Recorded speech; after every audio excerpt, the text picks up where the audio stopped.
Desde los estudios de OnTV en Santo Domingo, esto es Tema Libre.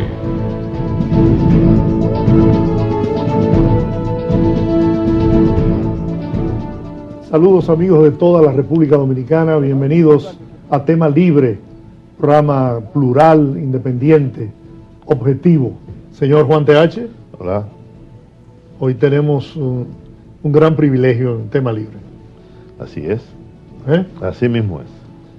Hoy tenemos a una de las figuras de la política dominicana que más me ha impresionado, y les cuento que tengo una dilatada carrera como comunicador en la República Dominicana y también como actor en el escenario político partidario.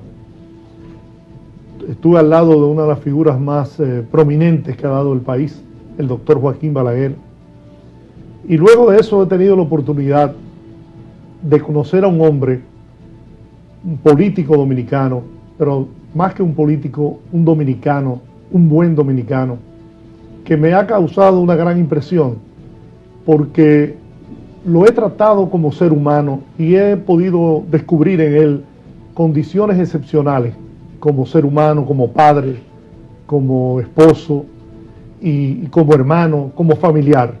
Un hombre que sin dudas tiene un corazón enorme, tan grande como es esta tierra bendita que nos ha visto nacer la República Dominicana. Un hombre que me ha abierto las puertas de su hogar, y en ese hogar he percibido sentimientos muy profundos. He recibido el trato agradable de su señora esposa, he tenido la oportunidad de compartir con sus hijos, con sus nietos. Sin duda es una familia formada en valores, que es lo que más falta le está haciendo a la República Dominicana en estos momentos. Yo tengo la seguridad que por todo esto que yo he dicho, ustedes saben quién es el invitado de hoy en Tema Libre que privilegia este programa en el día de hoy. Me refiero al expresidente de la República, ingeniero Hipólito Mejía. Ingeniero, gracias por estar con nosotros. Gracias a tú, Joy. Esa palabra me pone un poco sentimental. Pero es lo que siento y lo que he visto y he palpado. Una vez me dijo un psicólogo que la cara que yo te pongo a ti es la que tú me pones a mí. Y lo que tú has dicho de mí es exactamente lo que yo pienso y siento de ti. Tú lo sabes, que siempre te lo he expresado. Desde la época que éramos contrarios. Sí. Es decir, que no es una cuestión de simulación y de engaño. En el caso de Juan ya es una cosa de hermandad. Juan es mi libre pensador, a quien yo respeto, a quien admiro, y en el cual toda mi familia lo quiere y lo respeta así como es él. El día que no sea así, no es Juan TH ni es Juan el amigo mío. Es decir, que bien. Es un honor estar este rato con ustedes. Qué bueno. Bueno, entonces, señor, tenga el privilegio, ¿no me dice usted? Sí.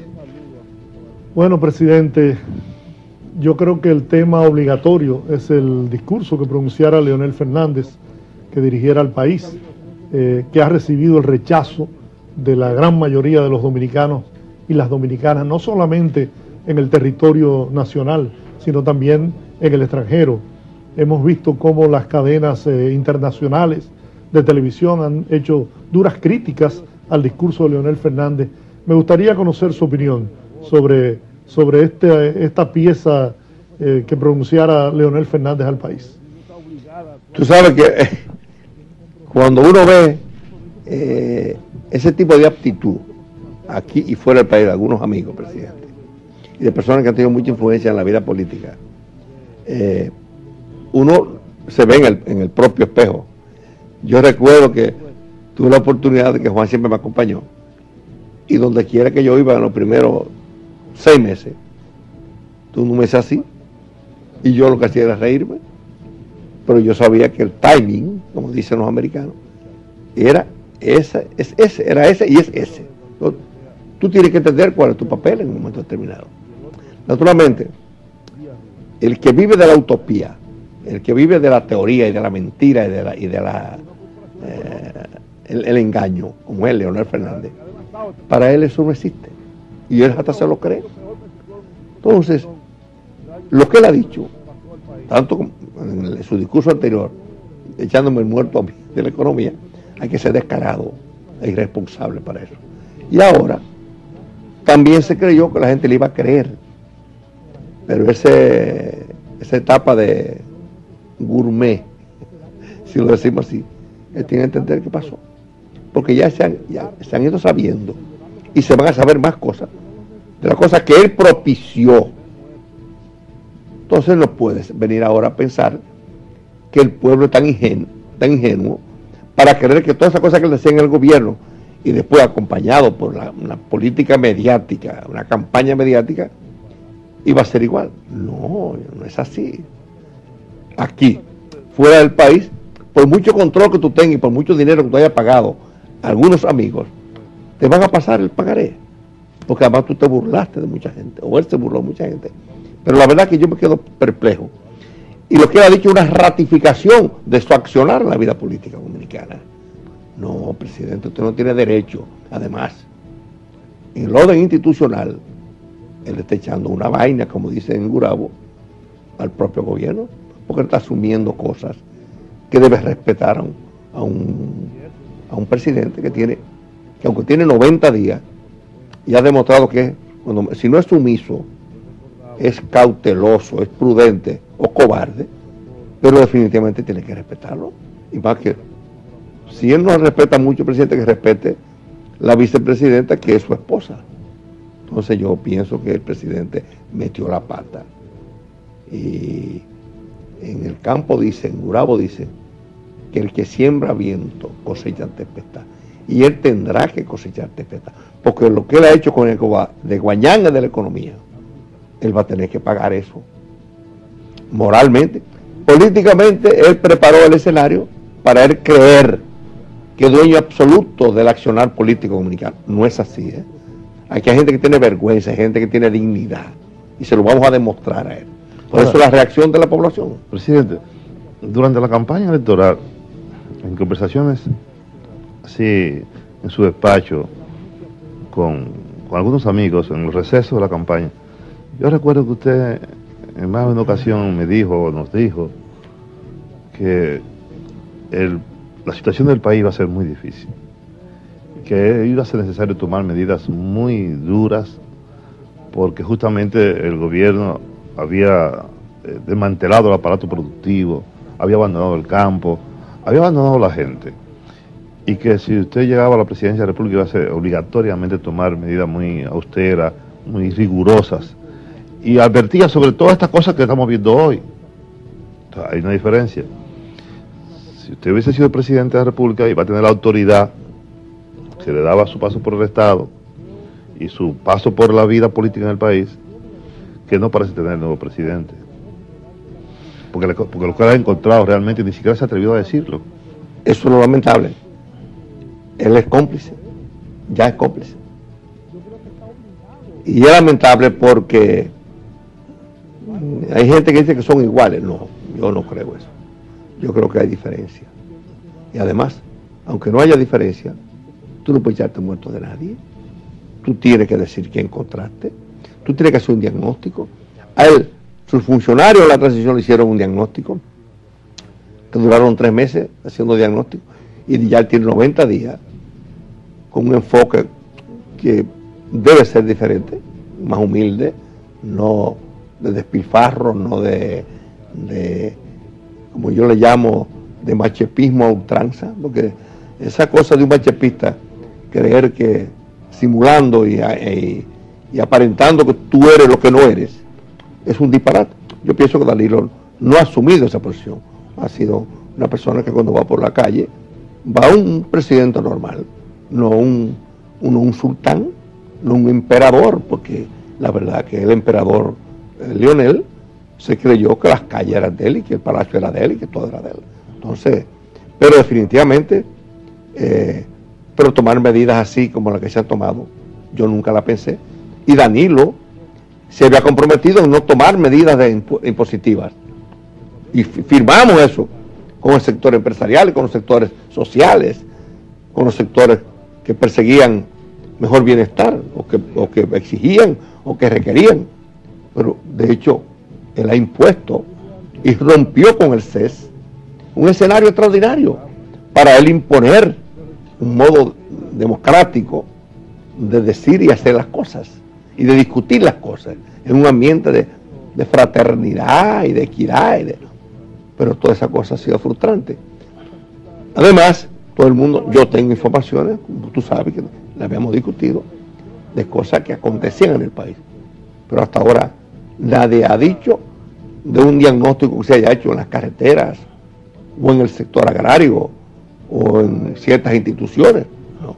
Entonces, lamentablemente, ese muerto se lo va a tener que tener el Danilo. ¿Cómo hubiera enfrentado usted, presidente, esta situación catastrófica de la economía dominicana? Teniendo en contra el Congreso Nacional, porque hay un dominio absoluto del Partido de la Liberación Dominicana. Entonces, ¿qué medidas hubiera usted tomado para poder sanear la economía dominicana de haber llegado a la presidencia de la República como aspiraban gran parte del pueblo dominicano? Pues él suspendió unos cuantos subsecretarios, que era un abuso, pero así como hay exceso de subsecretarios, hay exceso de nominilla y hay exceso de funcionarios, y ha habido ya demostraciones y hay exceso de gastos y de salarios muy altos. Por ejemplo, yo ganaba 90,000 pesos y los ministros ganaban 50,000 y yo no tenía dieta, y ahora dieta, las secretarias salen con dieta, tienen jipeta, y yo no tenía vehículo del Estado, el vehículo mío. Y hay gente que tiene 5 jipetas y 10 guardias, gente sin importancia. ¿Qué ha pasado? Bueno, se quitaron sus secretarios, pero se han nombrado como asesores. Entonces no ha habido una economía de nada. Segundo, hay miles de funcionarios de más que no hacen nada. Las nóminas de la principal secretaría están llenas de botellas, que no hacen absolutamente nada, que cobran sin trabajar. El servicio exterior de tu amigo Carlos Morales, que casualmente, de una manera valiente, dijo que solamente el 8% eran compatriotas, el 92% eran compañeros del PLD. Pero no lo dijo, pero ahí sobra todo el mundo. Ahí hay lugares que yo fui y encontré 28 y 30 vicecónsules, ganando 5, 6 y 7,000 dólares. Entonces, tú tenías que cortar ahí. No es posible. Hay embajadas que tienen un equipo más grande que el de China. En Naciones Unidas, yo pienso que nosotros tenemos más gente que China. Entonces, un Estado no puede hacer. Tú no puedes poner impuestos a un país para pagarlo en burocracia y mucho menos de seguidores vagos tuyos. Entonces, había que tomar duro. Segundo, había que parar la bebedera y las francachelas y el dispendio, el despilfarro. Tercero, el robo que ha habido en todos los contratos dolosos que él patrocinó y que firmó y que es cómplice de eso. Eso hay que pararlo, hay que buscar los verdaderos responsables de ese robo, que lo han dicho. Esa declaración valiente de los representantes de pequeños partidos es una actitud seria que es compatible y coincide con lo que nosotros habíamos hablado. Entonces un país no se puede manejar así. Ahora iba a ser duro porque la economía, y como tú dices bien en el Congreso, que son fanáticos.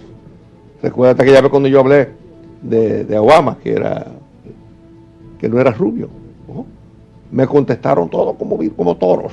¿Y desde cuándo? Él mismo lo había dicho. ¿Y desde cuándo Obama es rubio alemán?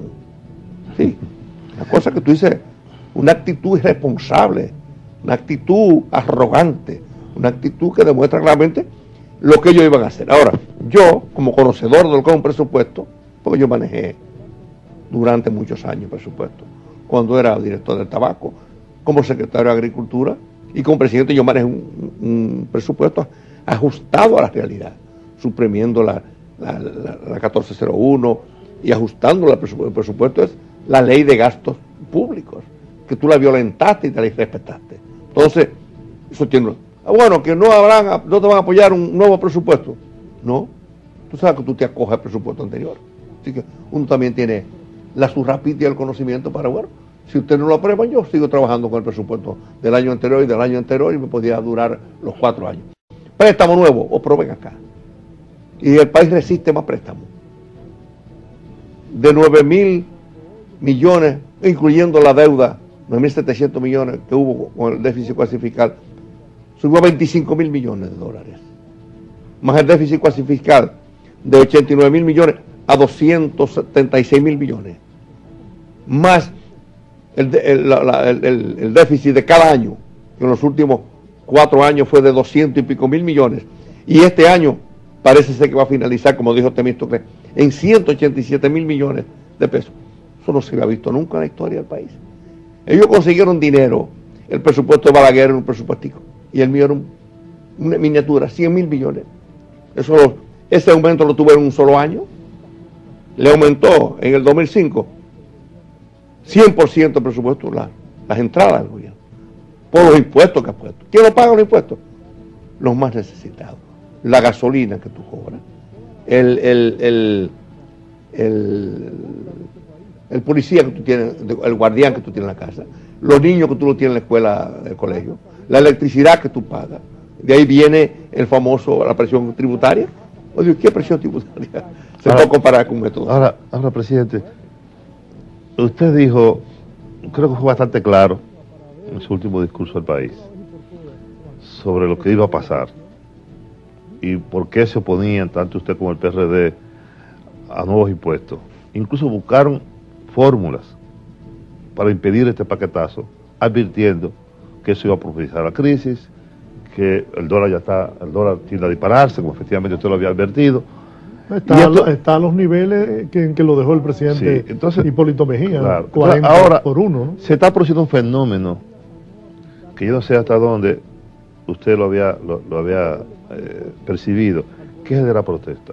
Las protestas van como una especie de bola de nieve que van creciendo y ha incorporado a un sector fundamental que es el de clase media, que era justamente parte del sustento político del propio Leonel Fernández y del PLD. Sin embargo, estamos viendo ahora cómo la protesta ha ido creciendo. Aparece una fuerza, como usted decía, minoritaria, que encabeza Guillermo Moreno, que va a la justicia, somete a los tribunales, ante el Ministerio Público, al expresidente Fernández, y entonces se destapa el Procurador General de la República. Nuestro amigo. Sí, amigo mío, y suyo también. Y yo incluso... Lo vine a hacer yo. Claro, entonces... Se crió con mis hijos, y lo trato yo como un familiar querido, a él y a su familia. Y su madre hay que canonizarla. Yo lo sé, usted le tiene aprecio. No, a mí nada ha provocado más indignación. Y esa pregunta te la quise yo responder. Te voy a interrumpir, Juan. No, eso es. Es que la gente está indignada. La misma gente de él está indignada por el engaño.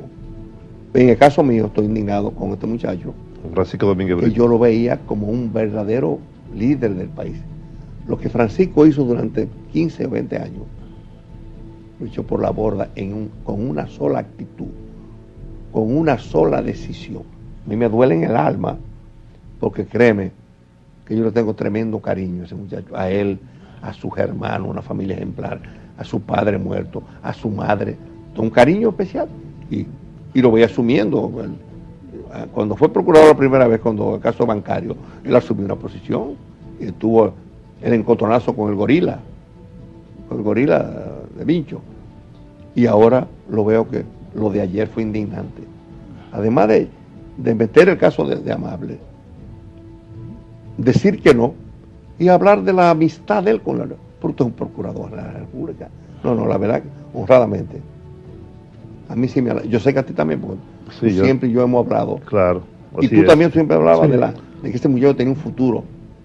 No tiene futuro. Para mí, una de las reservas, de las pocas reservas que tenía el Partido de la Liberación que le está haciendo juego a Leonelito. Sí, me da mucha pena a mí. Lo siento mucho. Te lo digo. He tenido incluso mucho cuidado yo a hablar. Pero en conclusión, Juan, la gente está indignada. Porque ya sí, pero se puede está tomando yo creo que se puede desbordar eso. Mira, si el gobierno no actúa, o si usted usted no asume el liderazgo. Si tú comienzas a coartar y a meter miedo, ¿qué es lo que está pasando ahora? Se le puede ir de las manos. Porque hasta ahora son reclamos y participación muy tranquila. Digo, la gente se nota indignada, pero tú nunca ves tirando grapas o rompiendo... No. Uno ve que es una actitud lógica. Y yo lo entendí porque a mí me lo hicieron también. Yo fui a la UAS un día, Juan, ¿tú te recuerdas? Claro. A inaugurar algo que había hecho La biblioteca Pedro Mil. y tuve que salir para evitar una desgracia, porque dime tú que hubiéramos matado a una gente ahí. Claro. Mire, Y yo sabía que si me paraba ahí, iba a crear un problema, porque fue una provocación de ellos, no fue de parte mía. Y debo decirte que, sin embargo, yo Además, mire, opté por no hacerlo. yo me encontré con Arsenio Borges y su esposa, allá en la Fundación Global. Me encontré con Miki Seara Jato. La calidad de gente que yo estoy viendo en esa protesta, y yo estuve en el Parque de Independencia también, y en Santiago, Juan. ¿no? La Entonces, expresión de la clase media de Santiago de protestar es masiva. La clase media en Santiago está en las calles.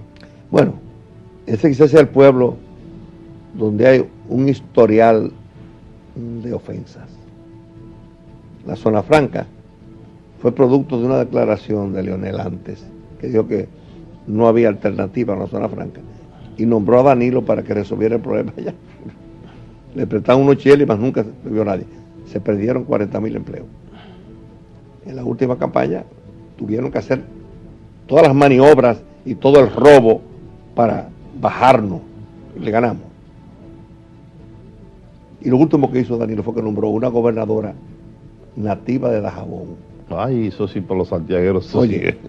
hay que no conocer los santiagueros para tú jugar con la dignidad de un pueblo que históricamente ha marcado el paso en la historia. Y a eso tú le agregas el irrespeto que Danilo cometió de suspender un contrato del Puerto Manzanillo, que lo que procedía era a agarrar los bananeros, jugar con la gente del cemento, con la gente de la zona franca y otras actividades importantes del quehacer económico del país, y buscar una integración. No, eso lo quitó. Ahí ha habido 5 metidas de pata. 5 metidas de pata, que es más duro, ¿eh? Perdón, presidente, que yo saco un poquito de ese contexto y lo meta en un problema que yo estoy notando nuevo en el PRD, y es el de los ni usted ni Miguel. Y bueno, a mí me causa algún nivel de incertidumbre, porque yo estoy viendo algunos amigos suyos que también están formando parte de este coro, cuando lo ideal es que, como usted ha dicho, sumar voluntades cada vez mayores en la hora de salvar al PRD, no de caer en una situación más difícil. Claro. Mira, sea una persona que respeta el liderazgo creciente o naciente, o como tú quieras, o emergente, soy yo. Yo creo en eso. Sí, yo sé que sí. Segundo, yo conozco las esencias y lo que es el PRD.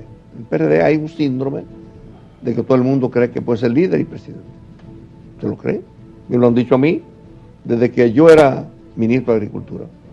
Me iban a visitar y me decían, yo quiero que tú me apoyes, amigo, yo voy a ser el próximo presidente.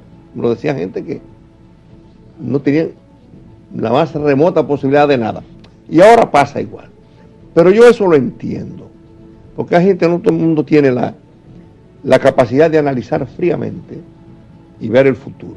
Porque son muy poca gente lo que tiene la perspectiva para analizar las cosas como debe ser. Yo pienso que es una desesperación que no tiene sentido.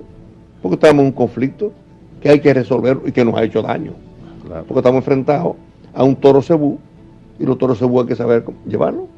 Además que hay que hacer las cosas dentro de un marco jurídico como debe ser. Que yo no tengo la menor duda que vamos a salir bien de esto. No tengo la menor duda.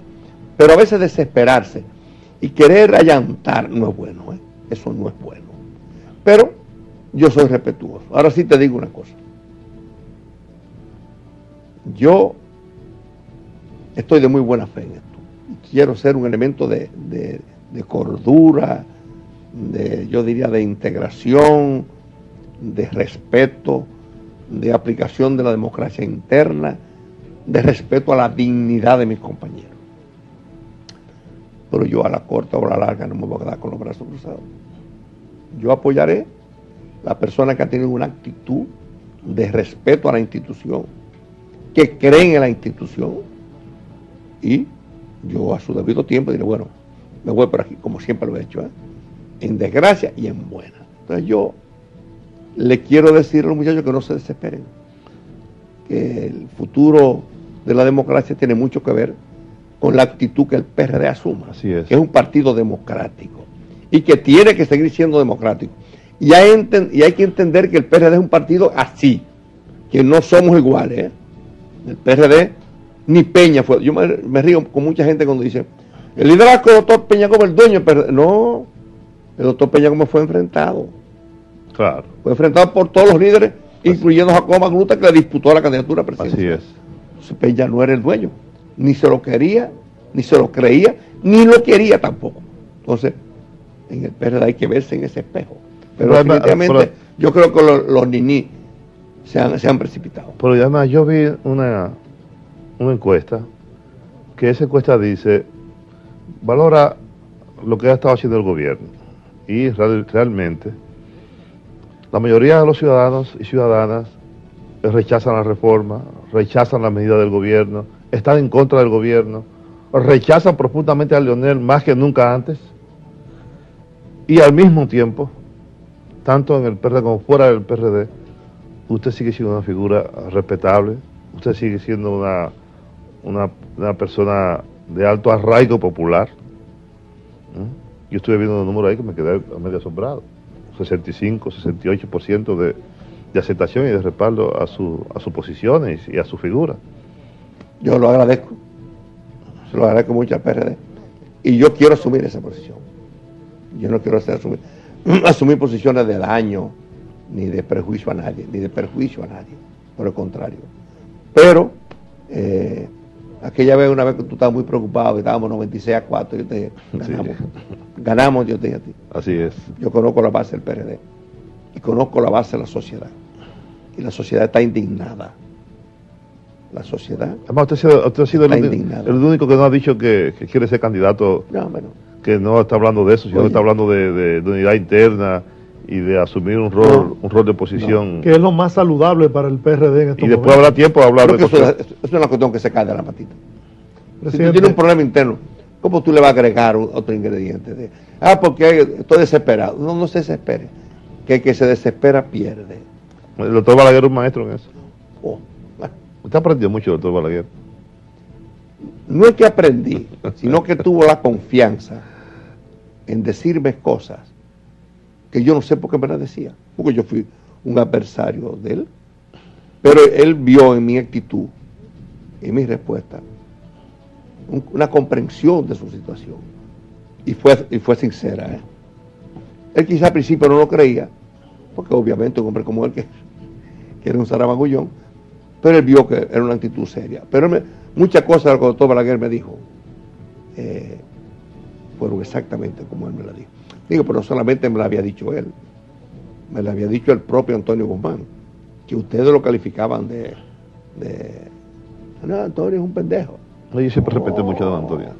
Entonces, un hombre muy práctico, pero yo había vivido también la calidad humana de José Francisco Peña Gómez y el enfoque y su visión, la perspectiva de dónde estábamos y hacia dónde íbamos.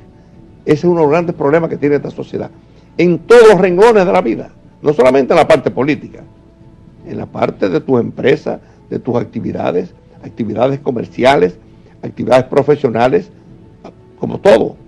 Tú tienes que tener una idea clara de cuáles son, qué viene, con qué viene. Si no, tú estás perdido, tú no sabes lo que hacer. Y eso es uno de los grandes problemas de esta sociedad.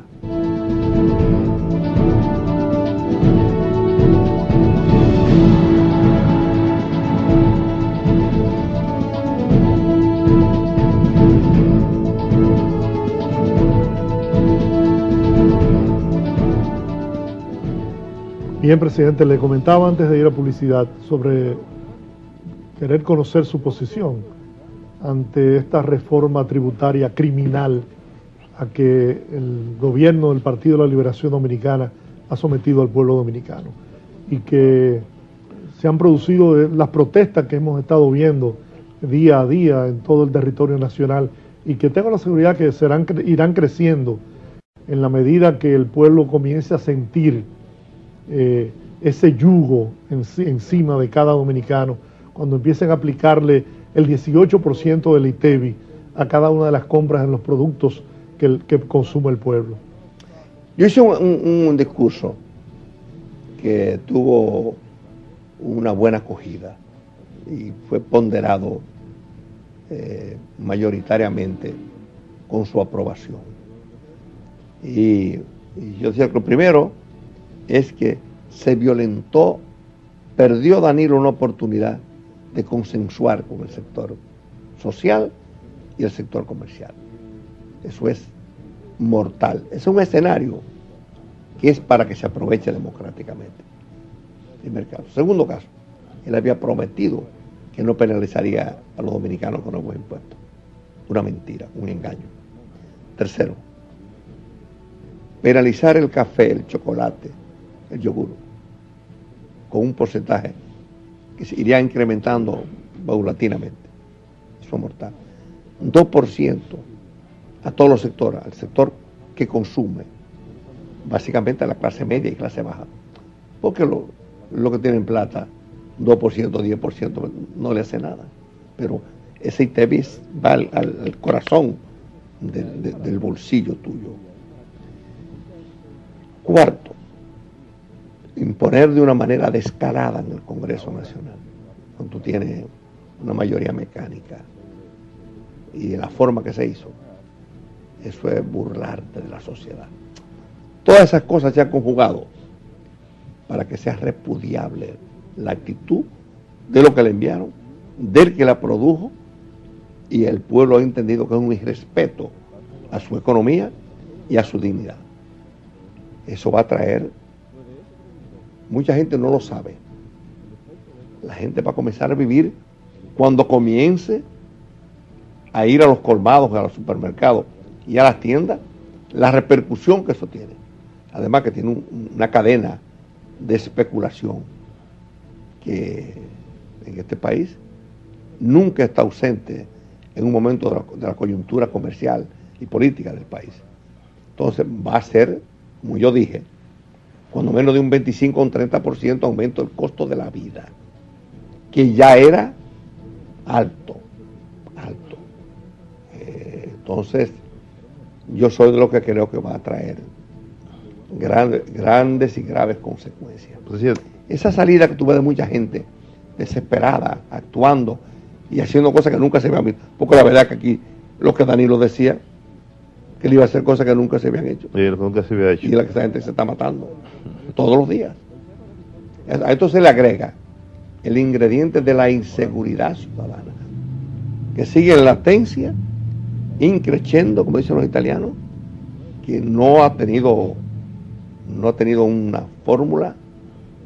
Hay muchas indecisiones en las autoridades, mucha gente que el pueblo no quería que se quedaran, pero bueno, es una decisión del presidente Medina que él la enfrentará en su momento oportuno, pero el costo de la vida se va a disparar. Presidente, usted es digámoslo así, de los pocos dirigentes políticos que tienen un dominio acabado, porque ha sido parte de su vida, porque es lo que usted ha estudiado, además porque es lo que le gusta, ¿no?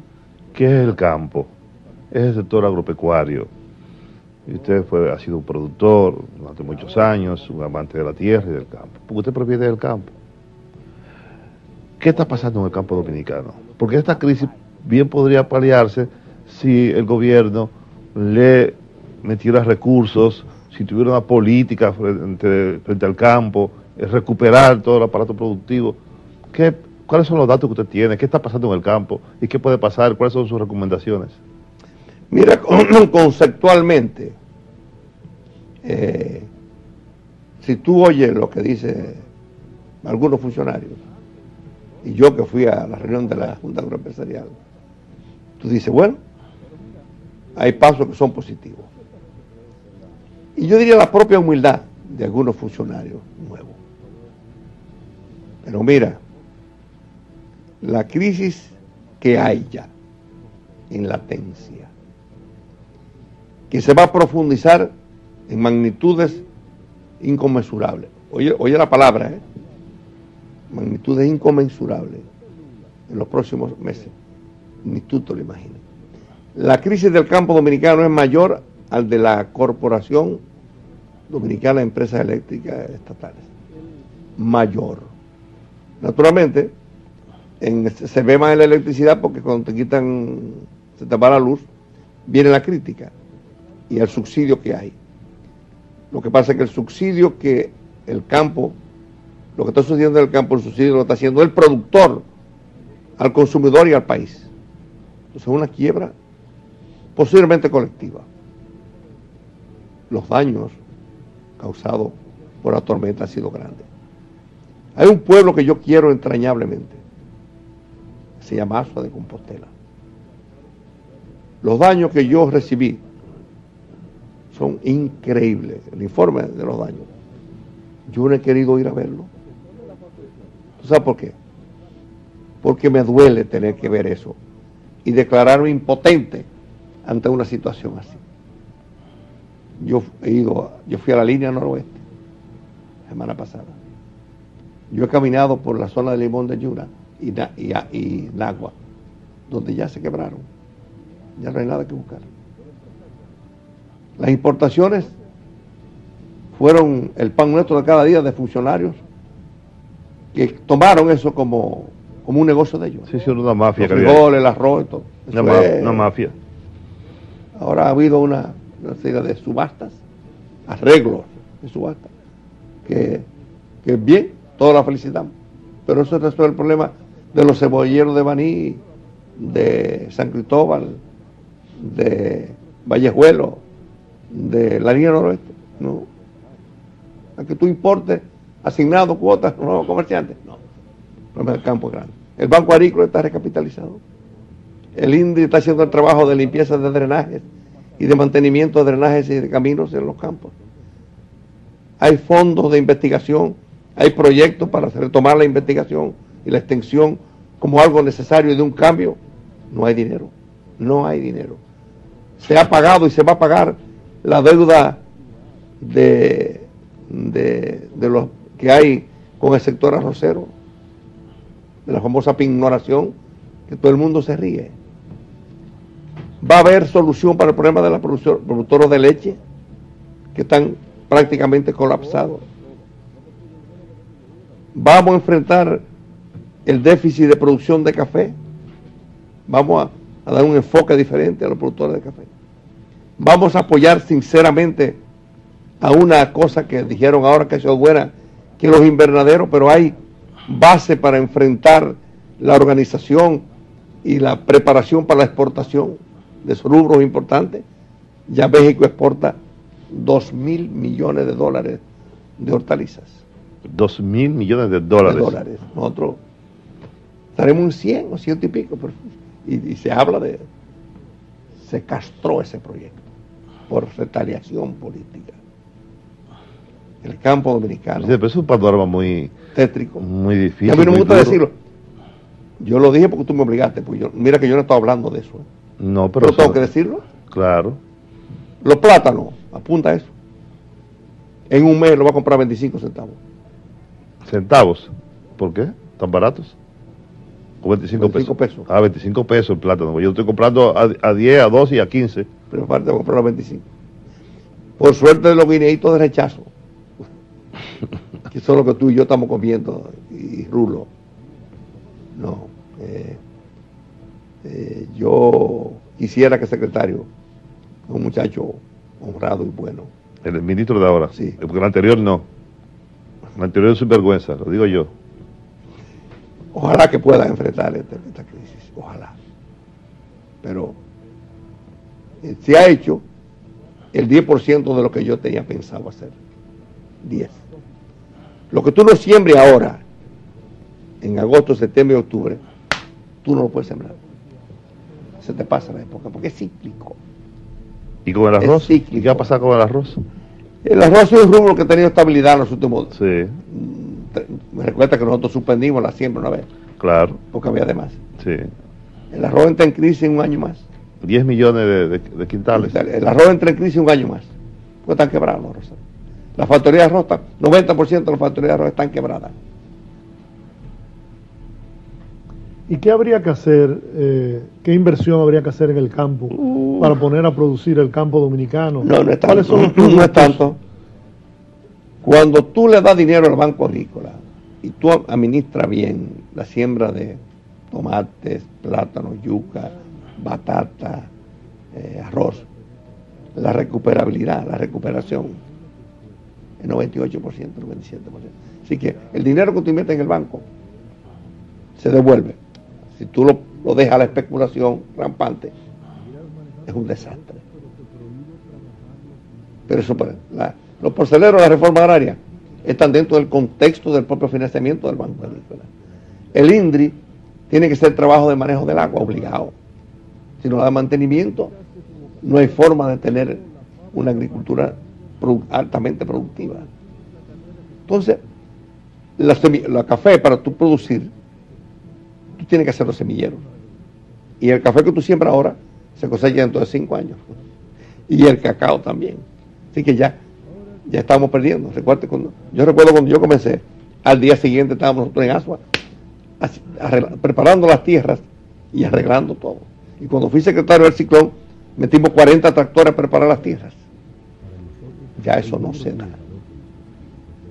Además, el éxodo campesino es lo que está formando los cordones de miseria de la ciudad capital y de otras ciudades. Gracias a Dios, Pero, presidente, a la caña romana. Mire, si todo a eso usted le agrega, si a esa situación del campo usted le suma lo que está pasando en las ciudades y la crisis económica que va a ser más aguda. Entonces nosotros tenemos un problema que usted citaba hace un rato, que es el de la violencia, que es de la delincuencia, que es de la inseguridad ciudadana. Eso entonces va a ser peor todavía. ¿Tú no te recuerdas cuando se mató de Blanco? ¿Tú te recuerdas, Johnny? Y le echaban el muerto a ustedes de los reformistas. 1984, no, en abril. Hubo una explosión por el sistema de arroz de el reciclaje en el campo. Naturalmente en el campo estamos la gente más tranquila. Y además nos estamos entreteniendo con la banca. Con la banca de apuestas. La banca de apuestas. Banca de apuestas. Los motores, los motoconchos. Ajá. Y los gallos. Estamos sustituyendo la producción. Yo digo que usted tiene calidad para hablar de muchas cosas en el país. Aunque a veces, gracias a ese poder mediático que tiene Leonel Fernández, no lo parezca. Y yo digo, bueno, usted, cuando se produjo la crisis bancaria, y yo sé su relación con Lobaez, tuvo la interés, por no decir los cojones, de someterlo a la justicia, de ser abierto, franco y enfrentar la situación. Y duro. Y pagar un precio político grave. Y duro, cuando tú hacerlo a un amigo, es más duro todavía. ¿Verdad? Y yo digo, bueno, como usted ha dicho en otras oportunidades, si hay banqueros presos, ¿por qué no pueden estar dirigentes políticos presos? Eso fue lo que yo dije. Claro. Y no me arrepiento de decirlo, ¿eh? No. Y si tuviera que decirlo, lo digo y lo hago. Este país no puede permitir a los políticos que se roben el país. No es posible. Yo me siento avergonzado a veces de ser político. Yo me siento indignado de estar en política. A veces me siento indignado. Y a veces he dicho yo. Y vale la pena uno defender y decir que los políticos no son ladrones. Yo a veces digo, sí, no se puede defender, porque es vergonzoso lo que está pasando. Debe gente que nunca ha trabajado, que nunca ha tenido la más mínima posibilidad de pensar en una cosa importante y se ha hecho millonario del día a la noche. No, eso no se puede permitir. Eso no se puede permitir. Y yo no estoy dispuesto a hacerle juego a eso. Yo no estoy dispuesto a eso. Por eso yo le acepté a muchos compañeros que me decían, tú no debiste haber hablado de eso. Yo sí debía hablar de eso. Y si tengo que hablarlo de nuevo, vuelvo y lo repito. Nadie tiene derecho a robarse los dineros del Estado. Nadie. Usted no puede jugar con la dignidad, la pobreza de un país. Usted no puede seguir jugando con contratos dolosos. Usted no puede hacer eso, ni patrocinar eso, bajo ninguna circunstancia. De usted haber sido presidente, hace tiempo hubiera sentado en el banquillo de los acusados, los que han saqueado este país. Que estuvieran presos. Hace tiempo. Sin contemplación. Y si alguno de nosotros a la semana mete la pata, lo tranco también. que lo estaba esperando, loco, porque me dieran la oportunidad. Yo sé que durante la campaña y en la elaboración del plan de gobierno, ustedes hablaron, o hablamos, para ser más extenso, de renegociar los contratos, de darle un giro al sistema energético, de revisar el contrato de la Barrigol, por ejemplo. Ha dicho el presidente Medina que él está atado por contrato y que eso sería imposible. Bueno, se hizo un contrato del que yo me sentí orgulloso con Plaza Cerdón. Sí, yo. Claro, era más beneficioso. Me sentí orgulloso, yo me sentí orgulloso. Era más beneficioso para el y Estado. sacamos esa mina de ahí, que tenía 20 años cerrada, contaminando todo el lugar, y se hizo un contrato. El otro contrato se hizo de una manera indecente. Es un contrato, esa es la verdad. Es un contrato. Independientemente de que se hayan hecho algunos contactos y algunos manejos. Algunos manejos. No, se aprobó en el Congreso sin que los diputados lo leyeran. Entonces ellos son responsables de eso. Leonel es responsable de eso. Los otros, no, este país no puede seguir con eso. Hay que sentarse. Ese que hizo Toniza con la industria de la caña y la industria eléctrica. Ayer dije que estaba en un programa, debiera callarse, no debiera estar hablando, porque fue el gran artífice de eso, de esa apertura, de ese neoliberalismo atroz, de ese irrespeto a la miseria de este país, de ese irrespeto a la libre empresa y de ese irrespeto a la empresa del Estado y al propio país. No, eso hay que sentarse y buscar salida. Este país no resiste eso. Pero yo no puedo pensar que estén pensando, no quiero creer en que estén pensando que va a ser un aumento a la tarifa eléctrica. Yo no quisiera pensar. Eso está en proyecto. ¿Y del Fondo Monetario? ¿Y del Fondo Monetario, presidente? ¿Qué opina usted? ¿Cree que es necesario un acuerdo con el Fondo Monetario? Definitivamente. Pero no del Fondo Monetario que ellos le echan el muerto. El Fondo Monetario, tú eres que le dice de dónde tú vas a sacar. Y Lionel firmó, tenía 22 mil millones tenía de superávit. De hecho, eso, sí, exactamente. De superávit, no, del déficit. Y llegó a 187 mil. Sí. Él firmó eso. Pero fue él que lo firmó. No fue el fondo que le dio, fue él que firmó. Yo no sé si, yo no tengo contacto, ni quiero tener contacto con el fondo. Es un problema de ellos, que lo enfrenten ellos. Porque ahora otra cosa, eso de estar dando receta a nosotros aquí, eso no es función mía, la receta. Que apliquen ellos su propia medicina, que para eso poco lo eligieron. Yo cuando me dicen una cosa, bueno, es mal hecho eso sí, pero yo no tengo que decir lo que tiene que hacer, es el que tiene que hacerlo. Porque a él es que le va a caer muerto. Y la responsabilidad histórica, sí, yo no. Yo es como, la casa pierde y se ríe, en el caso mío. Me duele porque me duele mi gente. Porque yo pasé por eso. Yo vengo de allá. Y a mí me duele más que nadie eso. Y además ese enfoque y ese compromiso que yo tengo con la honradez, es que yo me siento avergonzado. Cuando me dicen, todos los políticos son ladrones. Yo me siento, soy parte también de eso. Y no es verdad. Yo no tengo por qué aceptar eso. Pero cada cual es responsable de sus actos. Se nos va el tiempo, lamentablemente. ¿Cuáles son sus planes, sus proyectos inmediatos? Usted dijo que iba a ser el líder de la oposición. Tranquilo como Danilo. Tranquilo como Danilo. No creo que usted esté tranquilo. Usted no puede estar tranquilo. Sí, pero una cosa está en su naturaleza. Una cosa que tú estés tranquilo, otra cosa que tú quieras sobremanillar. Ok. Yo no tengo que sobremanillar. Juan, yo nunca en mi vida pensé que iba a ser presidente y fui presidente. Lo que sí yo dije que yo no iba. Si no le roban las elecciones, hubiera sido presidente otra vez. Sí, sí, claro que sí. Claro que sí. Si hubiera usted la ñoña. Los gastos de campaña vergonzosos. Bueno, ahí está el déficit. Producto de eso, en gran medida. Tuviera propaganda. Y debo decirte que la propaganda, yo tuve que pagar casi 200 millones de deudas que tenía el local del PRD hipotecado. Además de los pocos chelitos que tenía. Usted pagó la deuda del tuve PRD. Que pagar, yo casi no lo he dicho eso. Tuve que pagar casi 200 millones de deuda vieja. Que yo no voy a reportar eso, ni lo reporté en los gastos de campaña. Yo no fui que lo hice esos gastos. Tuvo que pagar otra vez. Y de lo poco que teníamos, sí, era mano pelada. Estamos peleando a mano pelada. Estamos jugando a mano pelada, como dice en Gurabo. Ahora, yo digo que la verdad que fue una proeza la campaña electoral. Y fue Con todo y eso yo creía que ganábamos, yo estaba seguro que ganábamos. Yo también. Digo yo que fue una proeza lo de usted. Alguna vez habrá que estudiarlo como un fenómeno político, que una persona, que un dirigente ya ha pasado, de ese porcentaje tan bajo, del 2%, del 3%, del 4%, para convertirse luego en todo un huracán político capaz. No, pero Balaguer lo hizo también. Balaguer hizo eso. Y Leonel también. Leonel estaba en el suelo. Pero nunca tan bajo. Bajísimo. Y eso que yo nunca lo empujé para que se fuera de cabeza. ¿A usted sí lo empujaron? A mí sí no, me dieron con banda y piquete. Sí, sí. Bueno, presidente, mire, la verdad, muchísimas gracias por haber estado con nosotros. Tanto Giorgio como yo. Estoy invitado para después. Sí, no, estoy invitado aquí para cada vez que usted quiera. Aquí estamos gobernando aquí. Y hablar sobre la historia política de todos los momentos importantes. De cosas confidenciales son las que yo no hablo.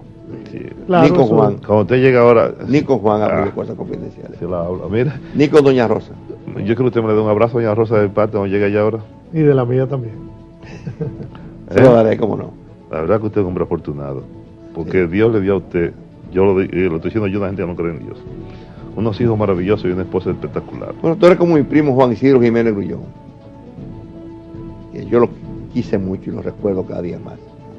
Don Juan no quería saber del ateo, pero cuando estaba enfermo me dijo, primo, pídele a Dios que no me quiero morir. ¿Y usted no cree en eso? Dice, no creía, pero ahora creo. Presidente, muchas gracias.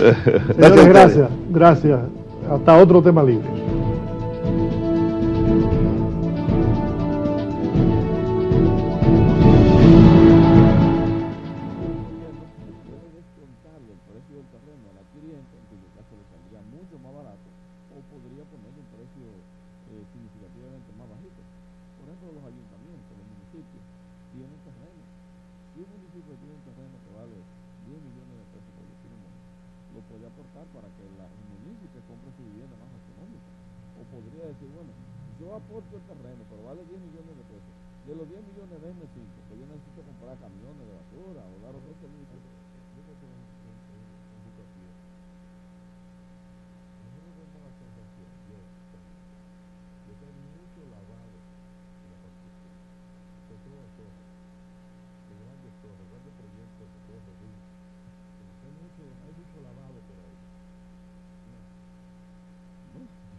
En realidad, yo creo, una percepción de que en este momento no es tan fuerte.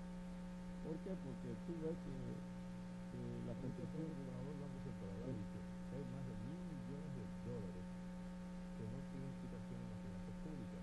Los Estados Unidos, el Departamento de Estado de los Estados Unidos, ha hecho unas investigaciones sobre el lavado en América Latina y en la República Dominicana el lavado está como un 35%. En Uruguay, que es el país donde hay mayor volumen de lavado con relación a la finanza. Mira, los que están más